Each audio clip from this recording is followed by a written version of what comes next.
Adventure of Pipeman on W4CY Radio.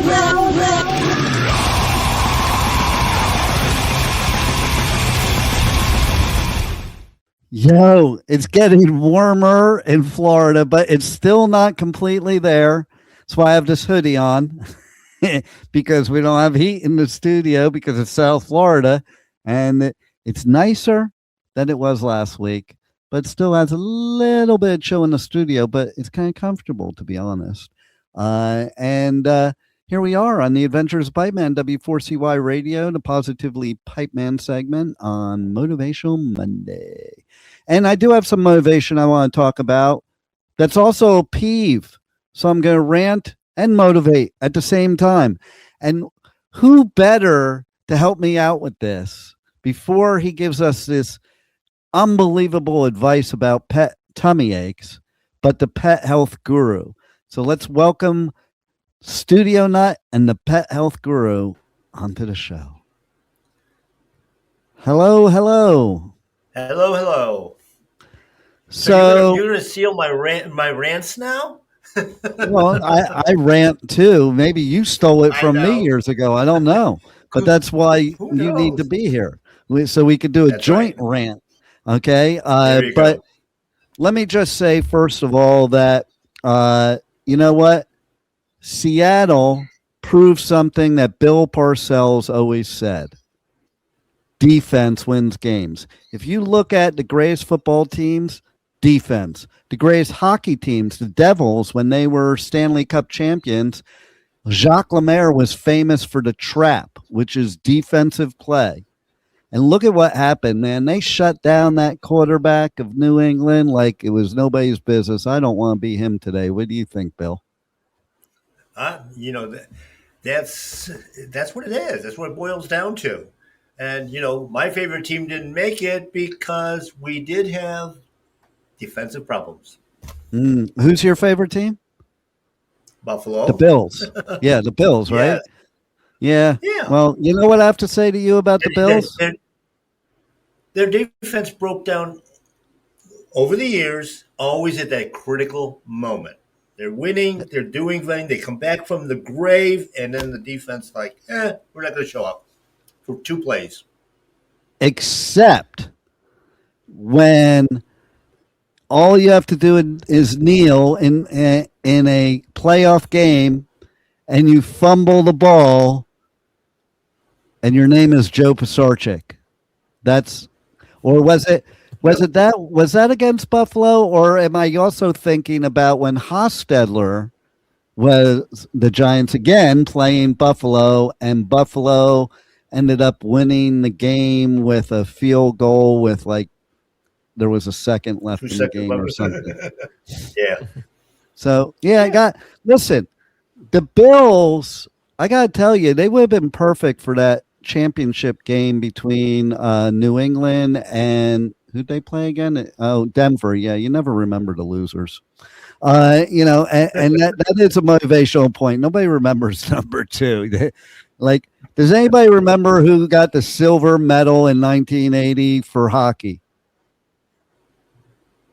Do you know? Absolutely no.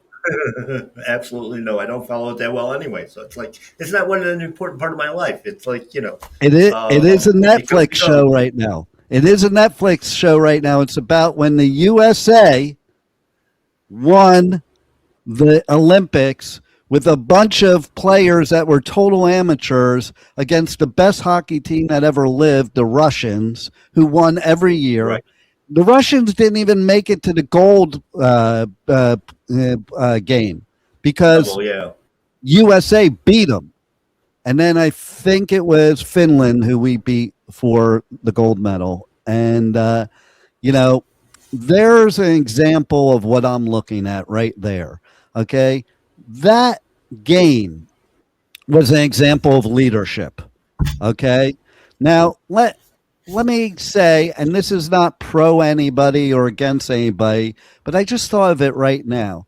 Let's think about politics for a second and think about some of the greatest leaders of our time were not liked very much. Okay. No. And the coach for the USA team was not liked till the end with the team because they all thought he was kind of an asshole, you know.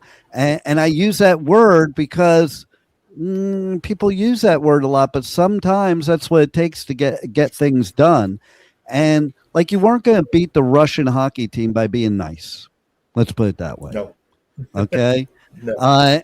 And so I think it's a very important thing to realize that when you are up at high levels in no matter what you're doing, people think you're an asshole, no matter whether you are or not. People try and knock you off the mountain. That's all what it's about.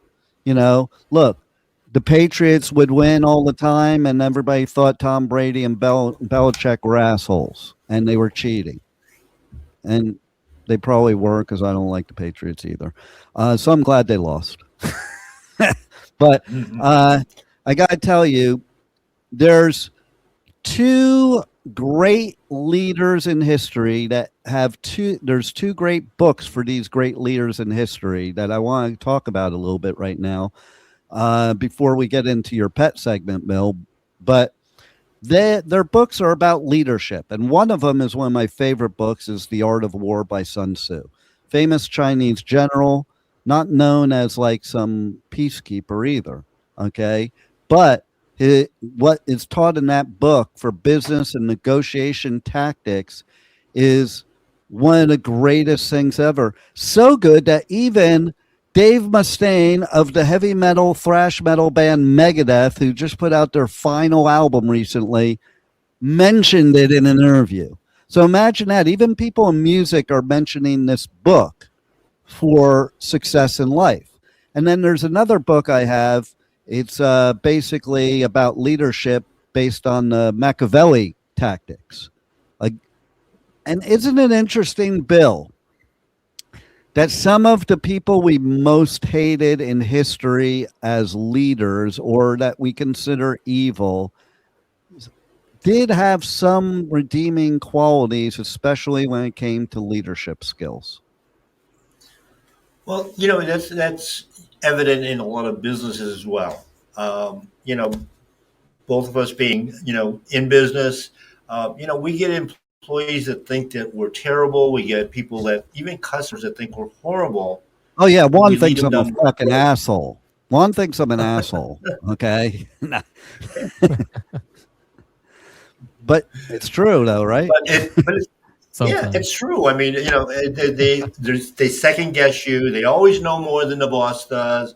They're always disgruntled. You know, they complain. But at the end of the day, it's the boss's vision and drive that basically gets the job done. Whether you like it or not, we still got it done. My dad gave me the best advice one time that aligns right with what you're saying. So one time when I was in the investment business, I called him up one time, you know, and it's like I had all these brokers that worked for me. And in that business, you know, brokers, they work on straight commission. They don't make money unless they pick up the phone. You know, they have to pick up the phone, smile, and dial. Okay.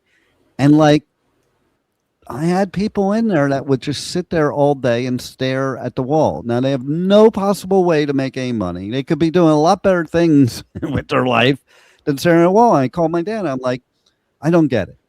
I have given these brokers the opportunity where they can make a minimum of 20 grand a month, and all they have to do is pick up the phone. I even said I'd help them. I would close deals for them. And they just stare at the wall. And I don't get it. Why would you work somewhere and stare at the wall and not get paid? What's the point?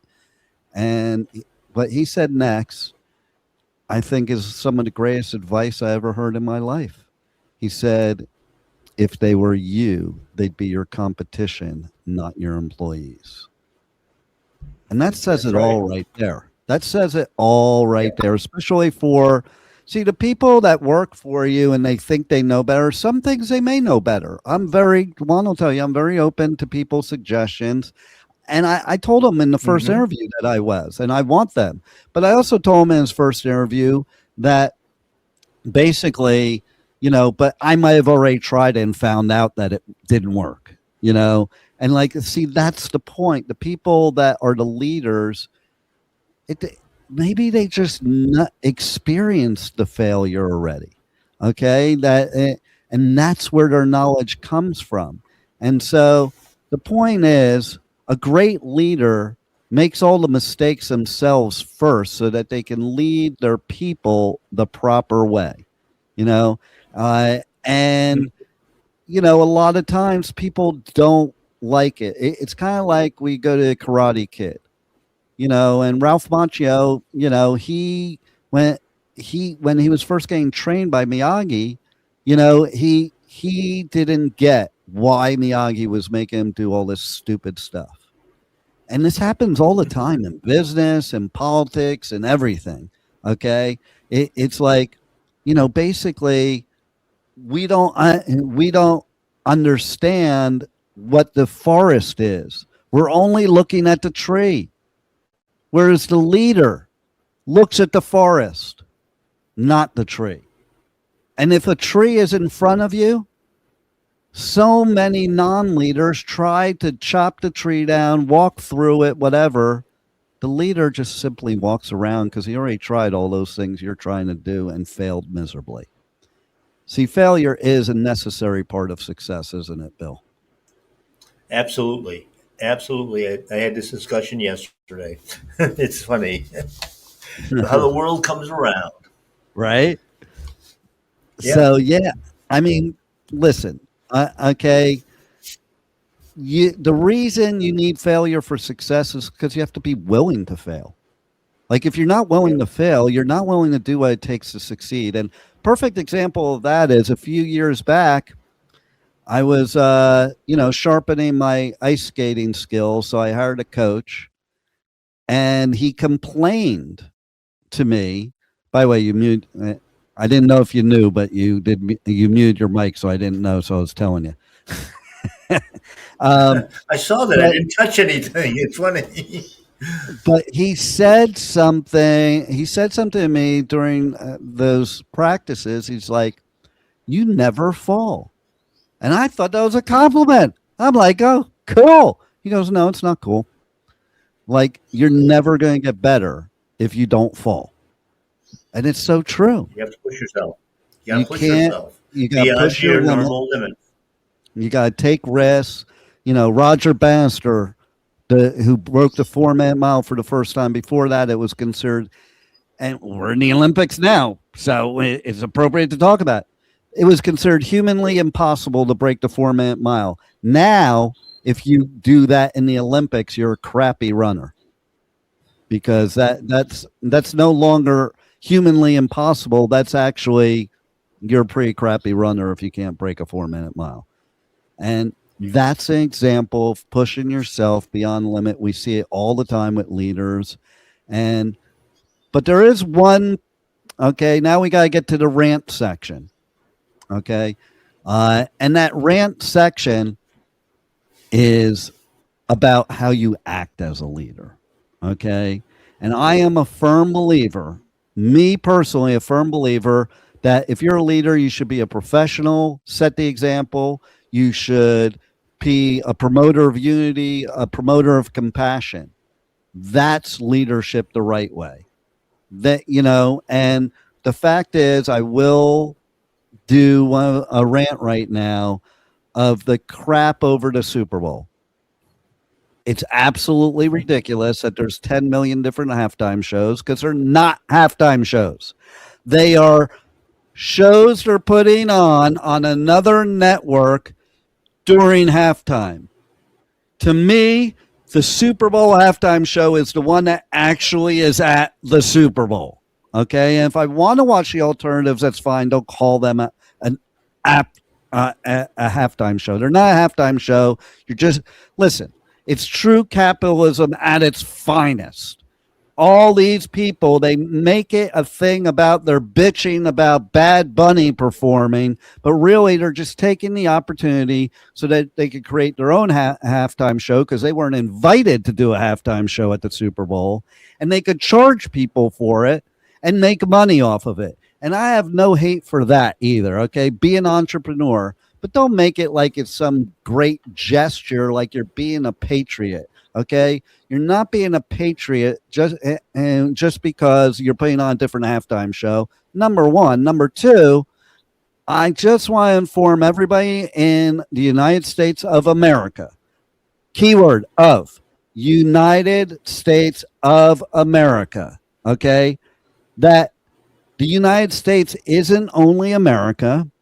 North America, Central America, and South America are America. So that's why Bad Bunny mentioned all the countries, because they are all in America. If you go to Europe, they don't call us America, they call us the States, because we are part of America. And yes, we do represent America. But there's also one other thing. Fucking Puerto Rico is the United States of America, you morons. Okay, and that's my rant right there. Like, take a geography class, because I've seen so many people this weekend on social media talking about they don't want immigrants doing the Super Bowl. He ain't an immigrant.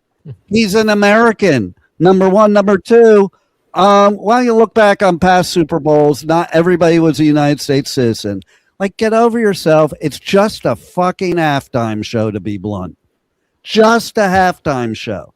It not everything today has to be some major ordeal. That's my rant. What do you think, Bill?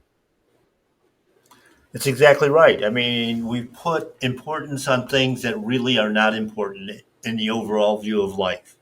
And, when we get hung up on that, that's when we have problems. It's, what's important? We have to make that decision. What's the priority, if you will? Yeah, totally. And then, okay, so Juan, I want to come to you on this subject here as somebody that's from another American country. What do you think about Bad Bunny playing at the Super Bowl?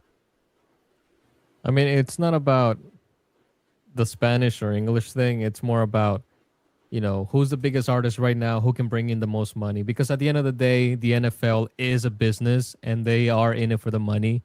They don't care about what your beliefs are, and the people saying that this is nothing more than a right-wing agenda to promote whatever. Well, it's actually, Evan Bad Bunny is the left-wing agenda, according to the right-wing agenda. And you're absolutely correct. That was the other thing. Okay. Again, capitalism as finest. First of all, the Super Bowl is called sports entertainment. It is entertainment. Music is entertainment.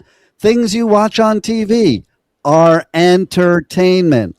So what are you going to do? You're going to bring the number one entertainer in the world to perform so that you could get even more millions of dollars in advertiser dollars, knowing the exposure that's going to give. And right now, Bad Bunny is bigger than Taylor Swift. So there it is. And it's pretty funny because one of my brothers, who I go to Costa Rica with a lot, a few years ago, he was mentioning Bad Bunny, and he's not into music like I am. I didn't even know who he was talking about. I thought he was talking about Joey Roll's wife, because she's called Bunny. And he's become very close and involved with them and stuff like that. And I know if this particular brother is involved with him, the dude's a good dude. So maybe another brother I wouldn't say that with. But you know what my biggest rant is, Bill? What's that? Is why my pet gets a tummy ache and what I can do about it. It's amazing that's one of the probably the biggest reason that people visit their animal doctor. We don't realize that everything that's going to be adjust our health has to get into the body somehow. And it normally comes through the mouth in the form of foods, junk, whatever. And if it's the wrong thing, guess what happens? We have an upset stomach. The body has got to try to purge itself of those bad things. And when we're looking at, like I say, food is basically just a vehicle. It's bringing things in and it's taking things out. Diarrhea, vomiting is housekeeping. It is not sick. It's housekeeping. Get rid of the bad stuff so we don't die. But You know you how know, the parents, you know how parents always said, I could bring you in this world and I could take you out. That's what the pet stomach's doing when you put stupid crap in it. it's the same with our stomach. And Yeah. I mean, especially people that are older that grew up in, the 60s, the 70s, the 80s, overindulgence was part of life. And on Sunday mornings, everybody's like, oh my God, I wish I was dead. I feel horrible. And, we're recovering slowly, slowly. And then all of a sudden it's run to the bathroom and everything comes out one end or the other. And we've been healed. Oh my God, I feel so much better now. Hey, can we go back to that place we were at last night? You Because know, the body took care of it. I was just thinking of something that, back then when you were talking about people took peyote buttons and basically in order to get high, you had to vomit first. So you would take the peyote buttons, vomit, and then get this really good high. Like I don't know when they were doing that. I think I was one or two or something, but so I I don't have no remember how idea. it. I don't remember how it Right. felt. But no, seriously though, like that's interesting too. That's an interesting what reaction that your body creates. That not only does it make you vomit because you put this poison in your body, but it makes you high because it affected your brain too. Yeah. Well, in that case, what it was by vomiting first, the stomach is and the intestinal tract are probably pretty much empty. So now the absorption rate would be highly increased. There's no competition with food or real, healthy stuff. We just put in the bad stuff. Yeah. And so here's and two perfect examples of what you're talking about right here. Okay. Somebody in my family recently, they felt they got food poisoning, and ergo, dog also had tummy problems, thought their dog had food poisoning. Of course, brought the dog to the vet, did all these things, that the vets do, blah, blah, blah, blah, blah. And I just said to him, I'm like, maybe you just ate something and that's it. And it's like I also talk about like he has a lot of gastro problems, which I used to have until Dr. Jafari.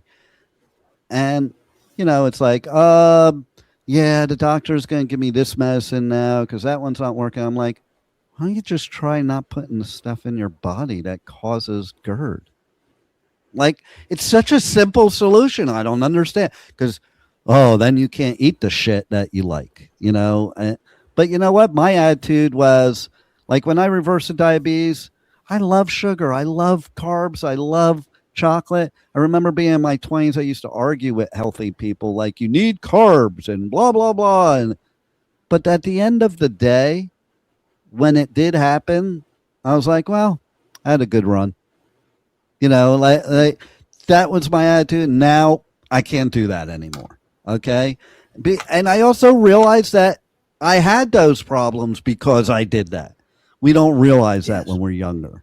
Like, so it's just like with cigarettes. Did you know, Bill? And I remember this happening. It was my goal to do it then, but I didn't. That if you quit smoking most of the time by the age of 35, if nothing has happened to you yet, you will go back to as if you never smoked. But past Yeah. 35, you're screwed.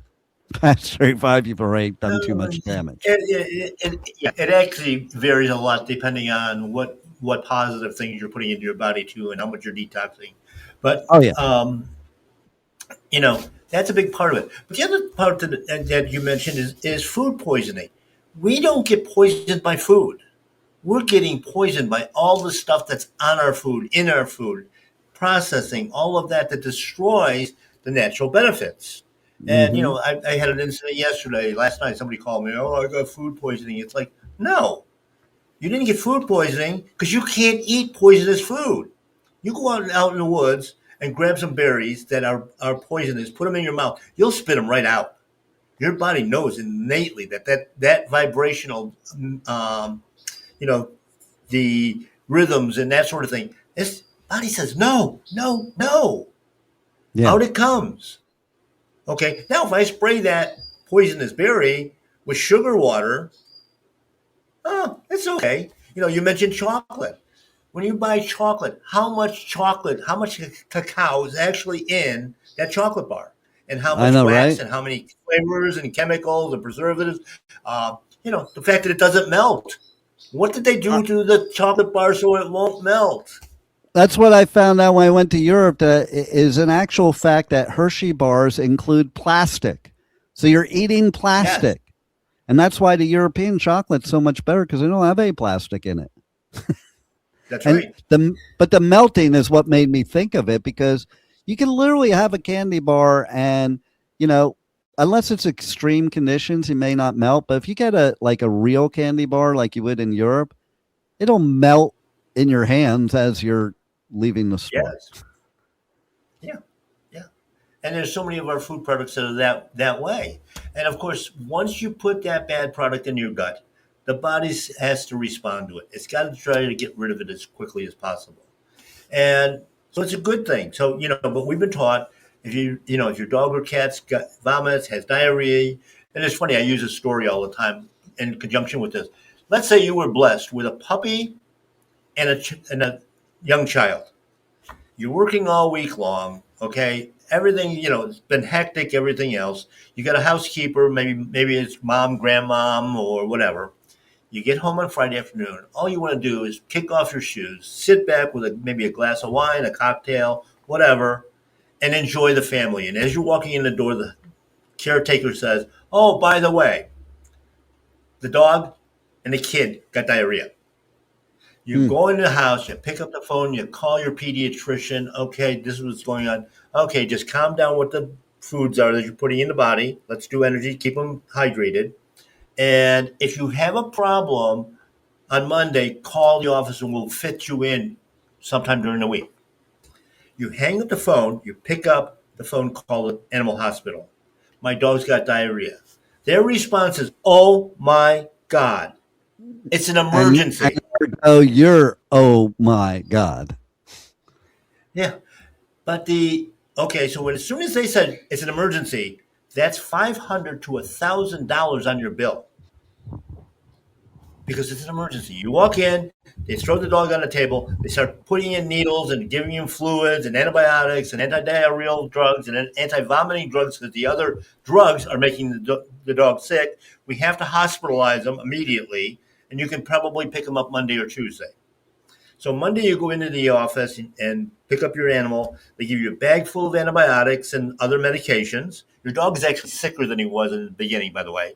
Mm. Um, and you're thousands and thousands of dollars poorer.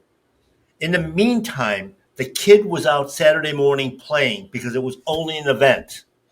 Once that stuff came out of the body, why are we plugging him up after it's out of the body? That makes no sense to me. I guess that's kind of a rant. That's a good rant. I like that rant. There's so much Okay. to rant about when it comes to stuff like this too, because it is true. It's like you call the vet and they put you in panic mode, and now you're willing to spend whatever money you have to, and the Yeah. same thing that you wouldn't spend on yourself. Like I know so many pet owners that they won't even go to the doctor because they don't want to spend money on their health, but if it comes to their animal, Oh yeah. there you go. Yeah. Well, the thing, and that I look at, first off, it's sold that if you don't bring that animal in right away because it's an emergency, it'll probably die. That fear-based medical sales pitch. You're going to die. Your dog is going to die. We don't know what it is. And then at the end of it, anyway, they run all these tests and they can't find anything wrong with the animal because, like I said, it was an event. But now you've been through this, okay, with your heart problems. Did you ever know, and this goes to your previous rant, did you ever know anybody that was treated by the second best heart doctor? everybody always has a first Yeah. because he saved my life. Well, where was it written that you were going to die?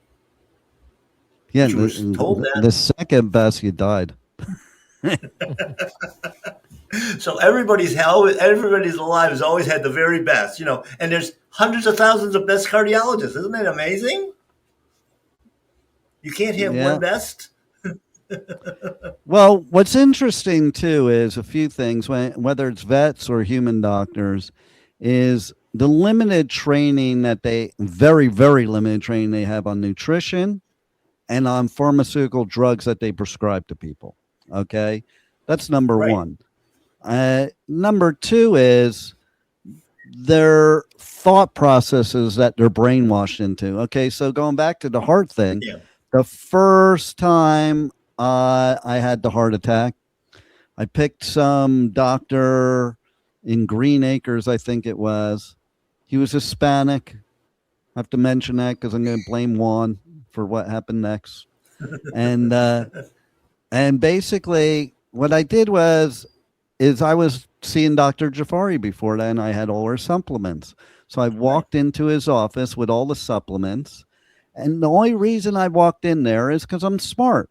Because I do realize that certain times, once you have a condition, certain supplements may be bad or coincide or what have you, or be too much. Like, for instance, I knew for a fact that my supplements had spinach and other blood thinners in them when they have you on blood thinners already. So that's too much blood thinning. So when I went in, this doctor basically refused to look at him. And basically, in so many words, said it was a bunch of bullshit. He goes, that was all great. Now that you've had a heart attack, now you need to do the real stuff. That's all great for preventative, but now you got a real situation, blah, blah, blah, blah, blah. And he was rude about it. Never went to that cardiologist again. Never went to that cardiologist again. I don't care how good he is. So then next, what I did is I had Dee, remember Dee that worked for us over here? I had her call, was it Dee? Oh, actually, it wasn't even Dee. It was somebody else that worked for me that I had call basically every cardiologist in Palm Beach County and ask them one question. Are you open to natural health? And I said to the person I had called, I'm like, because if you go and you have to word it that way, because if you say, do you something like, do you practice natural health or promote it, they're not going to. I just want them to be open to it. I just wanted somebody that was going to be open to it. I knew that was the best I was going to get. So the cardiologist I have currently is the one she found after calling a lot of them. And he literally, after she asked that question, he got on the phone with me. And he's from Mount Sinai, so no schlump. We're not talking like no small doctor. And he talked to me for like an hour and a half. I wasn't even a patient yet. And so that impressed me because that doesn't ever happen nowadays. You're lucky to even talk to or see the doctor if you go to the office. And so basically when I went into that made me decide to go check him out, do a consultation. I went in with all of my, and when I say all of mine, okay, people are probably not realizing, like I had 10 different bottles of supplements that I went in with. First of all, he sat there and he read every one. And in the ones that he didn't know what the ingredients were, he looked it up right in front of me. Okay. Yeah. So he didn't even act like he knew it all. Okay. And he basically said, okay, this one, that's good to take. This one, you might want to hold off for a while till you're off the blood thinners, the blah, blah, blah. And went through these different things with each one of them. So now I trust his advice because he didn't give me a blanket no. And he didn't give me bullshit. He literally did research and had knowledge and gave me advice. And it was up to me what to do with that advice. But he didn't put it down. He said, you could take these. These are fine. No problem. So, and that's why you have to be your own best advocate, whether it comes to human doctors or vets, because I got many more stories I can talk about, as you know, Bill, where doctors are just don't know what the hell they're doing sometimes. Okay. Yeah, exactly. You know, So so their whole their whole education is not based on health. There's no health in that bag. There's no health in their training. It's all about symptom management. yeah. I can load you up with a ton of drugs that will basically shut down your system, but still keep you alive. Hmm. And, I mean, take enough painkillers. Hey, everything's fine, but you can't function. No. And You know, here's what I have to say is I get a tummy ache just going to talk to these people that want to do that stuff. What's your thoughts on all this, Studio Nut?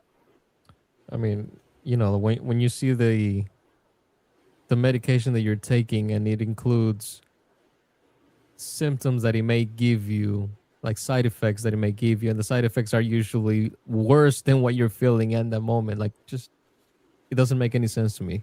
I love the commercials where people are running through, a field of sunflowers as the guy's saying, may cause death, may cause depression, may cause suicide, may cause this, for like 60 seconds, rattling off all this Yeah. stuff. And they always speed it up, so he always sounds a little high pitched.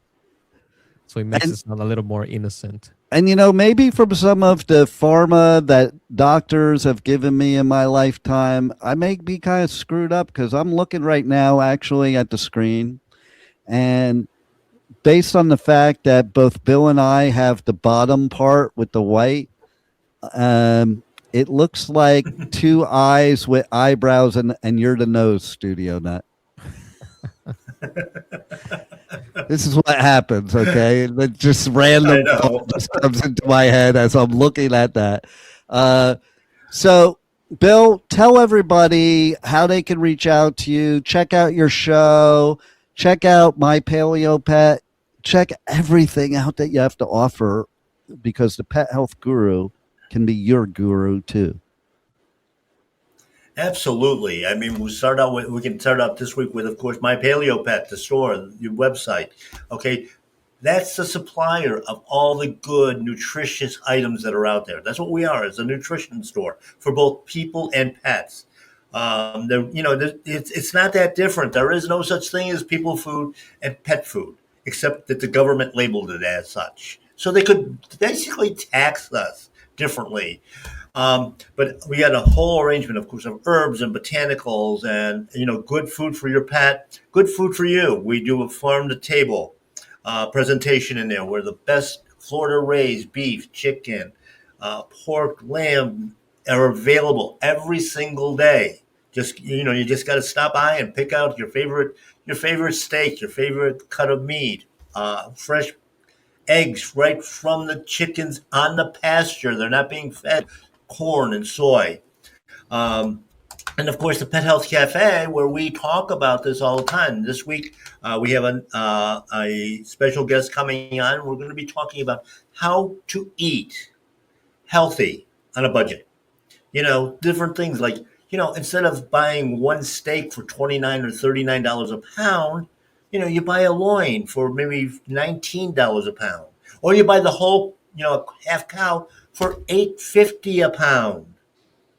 You can eat healthy with just budgeting the right way. You're paying, how much do you pay for per pound for, let's say, a candy bar? People don't realize those are costing you $20, $30 a pound. Lunchables that they feed the kids in schools. Those are $15 a pound in a supermarket.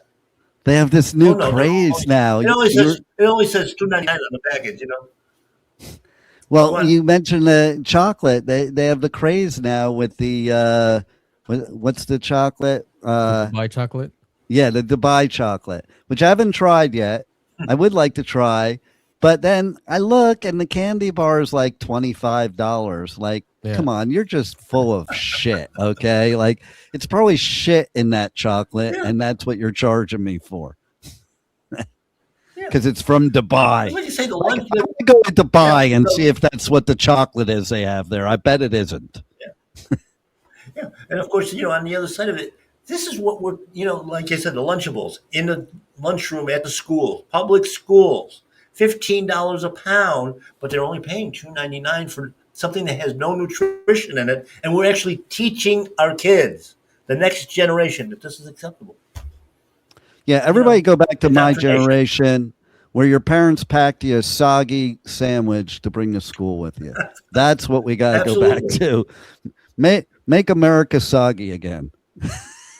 Exactly.